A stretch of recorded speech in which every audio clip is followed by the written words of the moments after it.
तो किसी ने कमेंट में कहा कि ये जो बुज़ुर्ग लोगों को अकेला छोड़ देते हैं घर में और बाकी परिवार वाले, बेटे, बहू सब चले जाते हैं। इसके बारे में कुछ बोलिए। तो ये प्रॉब्लम तो बहुत बड़ी प्रॉब्लम है और बढ़ती जा रही है। क्योंकि जॉइंट फैमिलीज़ तो ख़त्म होती जा रही हैं। अभी भी जो गाँव हैं जहाँ-जहाँ, तो ग्रामीण समुदाय में भी उतनी ज़्यादा प्रॉब्लम नहीं है क्योंकि कम से कम बातचीत तो कर सकते हैं। और अभी बहुत सारे गाँव में ये भी चीज़ बची हुई है कि जैसे कोई कोई अकेला है, कोई बूढ़ा है, कोई बुढ़िया है, तो उनकी देखभाल थोड़ा बहुत गाँव वाले भी कर लेते हैं। अ,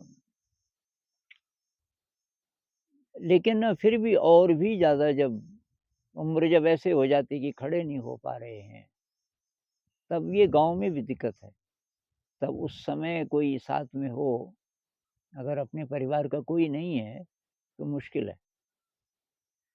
और ये प्रॉब्लम शहरों में भी है, अकेलेपन की प्रॉब्लम सबसे ज़्यादा। और आजकल ये तरह-तरह की बीमारियाँ भी हो रही हैं मानसिक, जैसे अल्ज़ाइमर्स डिज़ीज़। अब कल्पना कीजिए कोई बुज़ुर्ग है और थोड़ा-थोड़ा उसको अल्ज़ाइमर शुरू हो गया और उसको अकेला छोड़ दिया, क्या हालत होगी? तो ये प्रॉब्लम बढ़ती जा रही है और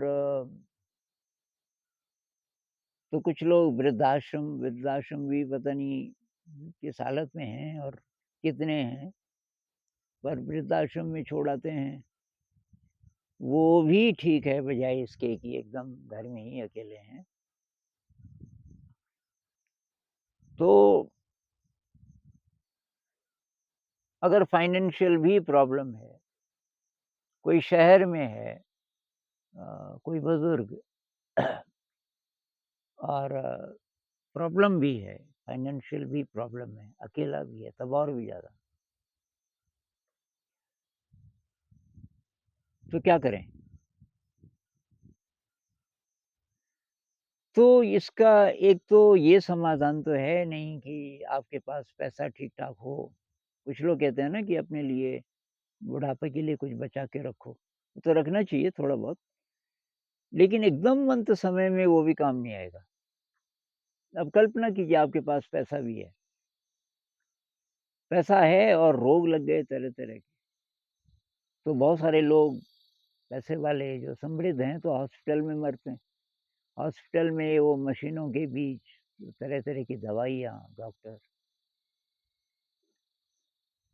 कोई-कोई लोग घर पे जो और भी ज़्यादा समृद्ध हैं, घर पे ही बुला लेते हैं डॉक्टरों को, तो सारी मशीनें वहीं लगा लेते हैं।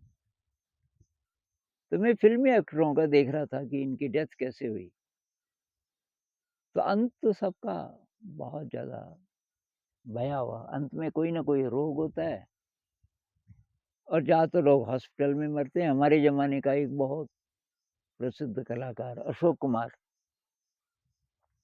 तो अशोक कुमार ने बहुत बड़ा मकान बनाया, इस हिसाब से कि सारे साथ रहेंगे। अंत में वो अकेले पड़ गए, सब चले गए इतने बड़े मकान में। तो उन्होंने एक नर्स रखी अपने साथ, वो नर्स सब कुछ करती थी। नर्स थी तो वो मेडिकल देखभाल भी करती थी, खाना भी बनाती थी, ये सब कुछ। तो लेकिन एकदम अंत समय में कल्पना कीजिए कि आपकी आवाज़ नहीं निकल रही, आप अंदर हैं, आपको प्यास लगी है, आप पानी माँगना चाहते हो, लेकिन अंदर कोई है ही नहीं। आपको इंतज़ार करते-करते 1 घंटा हो गया, कोई है ही नहीं, तब क्या करोगे? तो ऐसी कौन-सी चीज़ है कि आपकी सारी चिंता समाप्त हो जाए, कि बूढ़े हो गए, मृत्यु नज़दीक है, लेकिन कोई चिंता नहीं। ऐसा कौन-सा धन है? तो मैं आपको एक किस्सा सुनाता हूँ।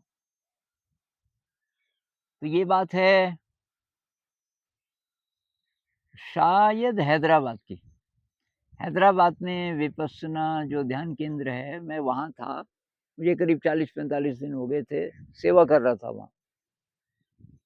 तो वहाँ मैंने कुछ पेंटिंग का काम किया, 30-31 दिन तो पेंटिंग का काम किया। उसके बाद एक शिविर भी किया, तो मैनेजर से मेरी बहुत दोस्ती हो गई थी। तो एक दिन मैंने देखा शाम के समय मैनेजर फ़ोन पे बात कर रहा है कि हाँ जी, हाँ जी, हो जाएगी व्यवस्था। फिर 15-20 मिनट बाद फिर फ़ोन कर रहा, अच्छा, अच्छा, तो ठीक है, थोड़ी देर में आएँगे। तो ये फ़ोन कई बार आया, तो मैंने पूछा, मैंने कहा क्या हुआ? कि दरअसल एक बुज़ुर्ग हैं, वो काफ़ी बुज़ुर्ग हैं, करीब 80 साल के हो गए होंगे और वो बॉम्बे से चले अकेले। अब उनको तो कल आना था, क्योंकि ध्यान तो परसों से शुरू है, तो आज ही आ गए। क्योंकि वहाँ बैठे हैं, शहर में ये जो केंद्र है, ये 12-13 किलोमीटर दूर था शहर से। तो तब उनको यहाँ कैसे लाएँ? ये 12-13 किलोमीटर की जो दूरी है बीच में, तो पता चला कि जो आश्रम के मैनेजमेंट में कोई हैं और वो सेंटर आने वाले हैं। तो उन्होंने बोला भई मैं आ जाऊँगा और गाड़ी से इनको मैं सेंटर छोड़ दूँगा, तो सब ठीक-ठाक हो गया था। फिर 9 बजे के आस-पास मैंने देखा कि मैनेजर बहुत ज़्यादा परेशान और फ़ोन पे बात कर रहा है कि तो क्या होगा? तो फिर कैसे? तो खबर की आपने? मैं समझ गया कोई कुछ हो गया, कुछ गड़बड़ हो गया। तो मैंने कहा क्या हुआ? अरे आनंद जी वो जो आदमी है ना, उनकी डेथ हो गई। वो जो बुज़ुर्ग थे उनकी डेथ हो गई। तो उनकी डेथ कैसे हुई थी, ये बहुत विचित्र घटना है और बहुत इंस्पायरिंग। तो ये आ गए थे शायद शाम को, अभी हो सकता है साढ़े 5-6 बजे हों उस जगह अ, शहर में। तो उन्होंने बोला कि जी ये तो परसों से, तो उन्होंने बोला मैं रात कहाँ रहूँगा? तो फिर बात हुई कि भई कोई गाड़ी से आपको छोड़ देंगे, पर आपको इंतज़ार करना पड़ेगा 1 डेढ़ घंटा। तो उन्होंने बोला यार मुझे एक ऐसी कुर्सी दे दो लकड़ी की जिसकी पीठ सीधी हो, बैक सपोर्ट, और जिस पे मैं पालथी मार के बैठ सकूँ, जैसे ध्यान में बैठते हैं। तो लाए एक कुर्सी थी अ, और उसपे बैठ गए। बैठ के और उसका जो पीछे जो बैक सपोर्ट था वो काफ़ी पुराने ज़माने की कुर्सी रही होगी, जिसपे सिर भी टिका सकते थे, ऐसे वाली थी। और वो बैठ गए, ध्यान ध्यान में चले गए। तो ये जो कार वाले भाई साहब थे, वो आ गए थे शायद 7 बजे के आस-पास, पर ये तो बैठे ही थे। तो उन्होंने कहा कि कहाँ हैं वो, जो जाने वाले थे? कि जी वो तो अंदर हैं कुर्सी में और ध्यान में बैठे हैं। अच्छा कि मैं इंतज़ार करता हूँ, अभी डिस्टर्ब मत करो। अब आधा घंटा और हुआ, 1 घंटा हो गया, तो ये जो भाई साहब थे कार वाले, इन्होंने कहा यार मुझे तो फिर वापस भी आना है, कुछ सामान ड्रॉप करना है मुझे वहाँ सेंटर में, फिर मुझे वापस आना है, तो अब तो चलना पड़ेगा। चलो अच्छा 15-20 मिनट और देख लेते हैं। तो ऐसे होते करते मेरे ख़्याल से 8:30 पौने 9 बज गए। फिर उन्होंने कहा नहीं यार मुझे बहुत रात हो जाएगी, अब तो ऐसा करो कि इनके पास जाओ, बोलो इनको कि चलिए। तो गया एक आदमी, धीरे से बोला कि जी वो आ गई गाड़ी। बूढ़े जी पे कोई फ़र्क ही ना पड़े। फिर उसने ज़ोर से बोला कि गाड़ी आ गई जी, फिर भी कुछ नहीं। तो उसकी शर्ट ऐसे पकड़ के हिलाया, फिर भी कुछ नहीं। फिर उसको थोड़ा शक पड़ा, क्योंकि उनके चेहरे पे जो भाव थे, वो काफ़ी शांत, बहुत ही ज़्यादा शांत। उसने देखा कि नाक से कोई साँस शायद नहीं चल रही है, और उनकी जो दोनों बाहें तो ऐसी थी गोद में, तो उसने नब्ज़ देखी, नब्ज़ जा चुकी थी। फिर उसने बताया कि ये तो शायद मर गए। फिर डॉक्टर को बुलाया, फिर डॉक्टर ने देखा, उस डेड बॉडी को नीचे रख दिया, ठीक से एग्ज़ामिन किया, ये तो मर गए। तो वो एड्रेस वगैरह लिखवा चुके थे, एंट्री करवा चुके थे, तो उनके घर फ़ोन किया, फ़ोन नंबर भी कोई कॉन्टैक्ट नंबर दिया हुआ था। फ़ोन किया दिल्ली में, तो उनको शायद पता भी नहीं था कि वो वहाँ गए हुए हैं। मेरे ख़्याल से अकेले रहते थे। अकेले थे, स्ट्रॉन्ग थे और अभी भी ट्रैवल करते थे और किसी को पता नहीं होता था कहाँ गए। किसी को चिंता भी नहीं होती थी शायद, क्योंकि वो अभी ठीक थे, स्ट्रॉन्ग। अब घरवालों ने कहा डेथ कैसे हो गई? उन्होंने बताया ये बैठे थे। तो ख़ैर वो लोग आए, फिर डेड बॉडी को ले गए होंगे, लेकिन ये कैसी डेथ है? जो आदमी बॉम्बे से ट्रैवल करके आया एकदम फिट और अभी बैठा और ध्यान करते उसके प्राण निकल गए। कोई हार्ट अटैक नहीं हुआ। तो कोई कारण नहीं निकला। डॉक्टर ने कहा कोई कारण नहीं, ये स्वाभाविक मौत मरे। तो मेरे ख्याल से वो समाधि में चले गए और इतनी गहरी समाधि में चले गए कि शायद जानबूझकर वो वापस नहीं आना चाहते थे अब। बहुत ब्लिस की स्टेट में चले गए। कोई पेन नहीं, कोई दर्द नहीं।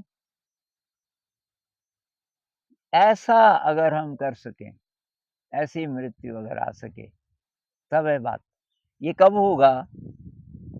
जब आप अभ्यास करेंगे, अपने हायर सेल्फ से जुड़ने का अभ्यास करेंगे मेडिटेशन के थ्रू। और ये जितना जल्दी कोई प्रैक्टिस करना शुरू कर देगा, उतना ज़्यादा आसान मृत्यु होगी। कोई बचपन से ही शुरू करे तो बहुत बढ़िया, जवानी से शुरू कर ले। लेकिन अगर 60 साल तक भी किसी ने ज़रा भी कोशिश नहीं की, किसी भी प्रकार से नहीं, जैसे कोई लोग थोड़ा पूजा करते हैं और एकाग्र हो जाता है मन, तो भी शायद वो ध्यान कर सकते हैं। तो केवल पूजा से भी नहीं होगा, पूजा से मतलब उतनी देर मन ज़रा फ़ोकस्ड रहेगा, लेकिन डीप जाने के लिए आपको कुछ तो करना पड़ेगा। किसी भी प्रकार का आप मेडिटेशन करो। जो लोग भक्ति योग में विश्वास करते हैं, कि साहब यहाँ पे देखो, शिव जी को देखो या कोई प्रकाश देखो या कुछ भी देखो, वो भी मेडिटेशन ही है। या आप साँस पे फ़ोकस करो, शरीर किसी भी प्रकार से अगर आप मेडिटेशन कर सकते हो, तो अंत में वही दौलत काम आएगी।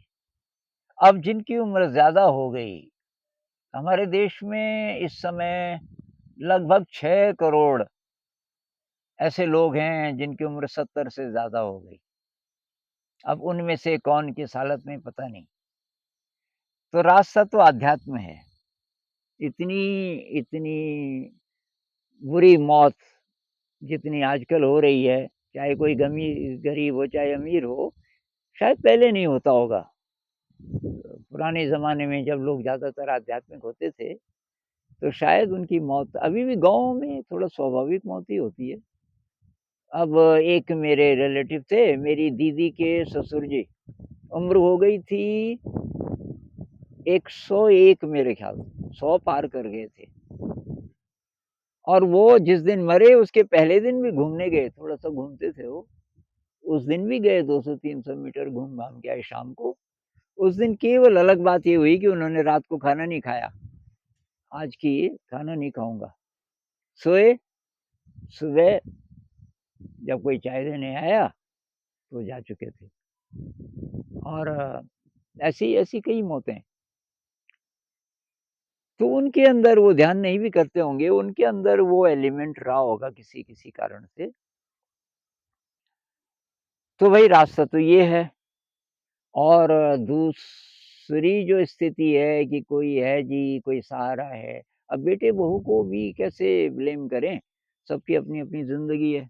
वो सेटल्ड हैं, वो जहाँ भी रहते हैं उनके बच्चे होंगे, बच्चे स्कूल में पढ़ रहे हैं, उनको छोड़-छाड़ करके अब मान लीजिए कोई रिटायर हो गया आपका बेटा, फिर भी वो परिवार छोड़ कर के आ जाए आपकी सेवा करने, बहुत कम होते हैं। वैसे एक गाँव उत्तराखंड का एक गाँव मैं किसी कारण से वहाँ गया, तो वहाँ मुझे एक मिले और ऐसे ही बातचीत करते-करते वो आईएएस ऑफ़िसर थे रिटायर्ड। तो मैंने कहा, "आप गाँव में ही रहते हैं?" कि माँ जी हैं बुज़ुर्ग और मैं रिटायर हो गया क्योंकि मैं माँ जी की सेवा करने आया। मैंने कहा और लोग? कि नहीं गाँव में कोई नहीं आना चाहता और हमारा तो ये देहरादून में कि काफ़ी प्रॉपर्टी ली हुई है, मकान है, बच्चे बड़े-बड़े हो गए। बीवी ने बोला मैं तो गाँव बिल्कुल नहीं जाऊँगी। तो कि मैंने सोचा कि यार मैं तो माँ की सेवा करूँगा।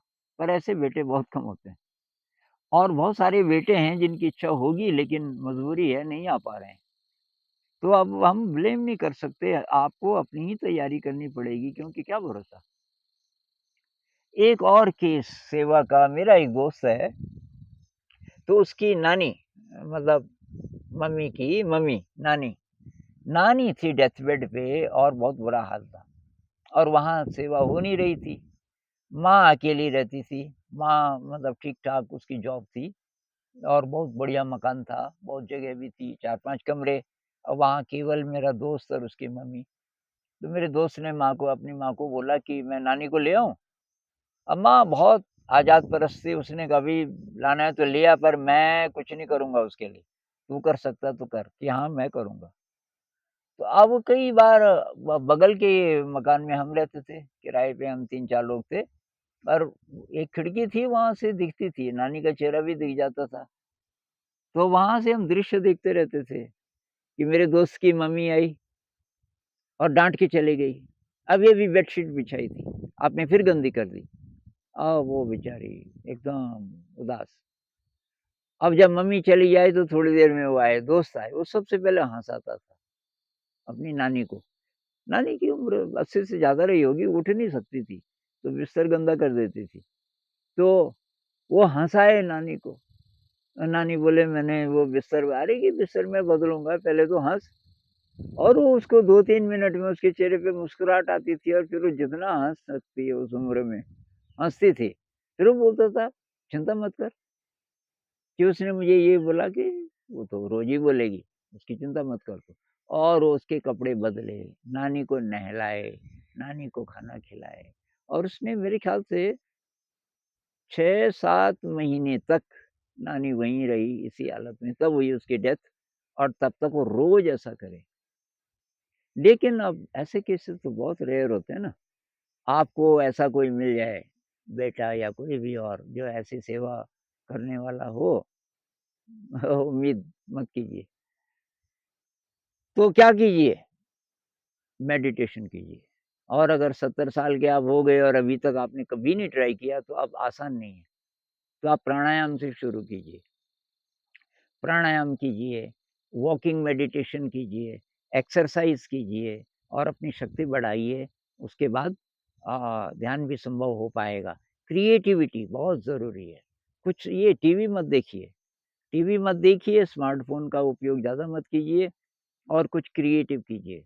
कोई म्यूज़िक, पैसिव क्रिएटिविटी नहीं कि म्यूज़िक सुन रहे हैं बस। आप कोई इंस्ट्रूमेंट बजाइए। अगर आपकी मांसपेशियाँ ठीक हैं, इंस्ट्रूमेंट बजाइए। थोड़ा गाइए या तो और प्रकार की क्रिएटिविटी, पेंटिंग कीजिए, कोई क्राफ्ट कीजिए। एक कुछ लोग इकट्ठे हो जाइए या आस-पास कुछ और होंगे आप जैसे।